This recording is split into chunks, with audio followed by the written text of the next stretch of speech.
This was back in this year, one of the last regular Elite Series tournaments, Lake St. Clair. I'd had a good first day. I had close to 19 pounds. But the neat thing that happened that first day was that I found a spot during the day on the first day where those fish were really ganged up, and most of the fish I caught that day were off of a place that wasn't very big at all, maybe the size of the boat that, as you can see, is just out in the middle of the lake.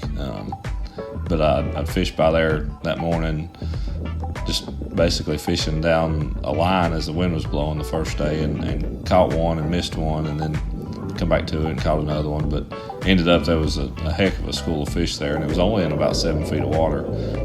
So I obviously started there the second morning, throwing a jerk bait, which is what I'm throwing right here, and a rapless shadow wrap deep. Caught a limit pretty quick, 45 minutes or something, mostly on that jerk bait, and caught some good fish. I did catch some on spy bait too, which is what I was throwing right here. That's a bait that up north is really something that I've done a lot of good on this season. There was a tournament one on it. I was a little behind the 8 ball at that one, but after that at Champlain and then here at St. Clair, I caught a lot of fish on it. But this was a really cool place. I'm actually toweling down right here.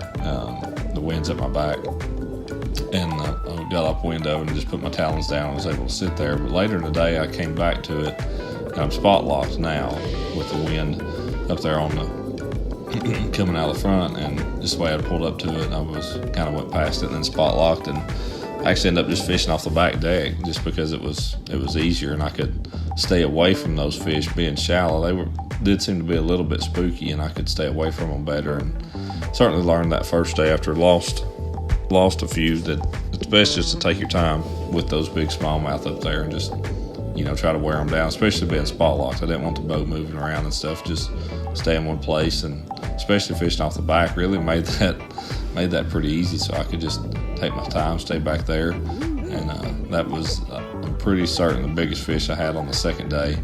That was, as you can tell, a real nice, healthy, big, fat, healthy smallmouth there.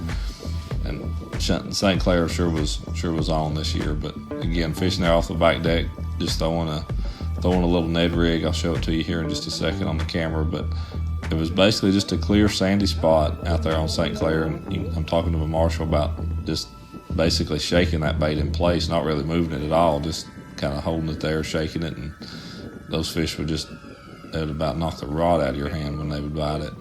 That was a small one. He didn't help any at the time. I already had a good limit, but you can see that bait. It's a Bass Pro split tail sticko worm. Had it rigged up on just an 1/8 ounce ball jig head, green pumpkin color. Not much to it.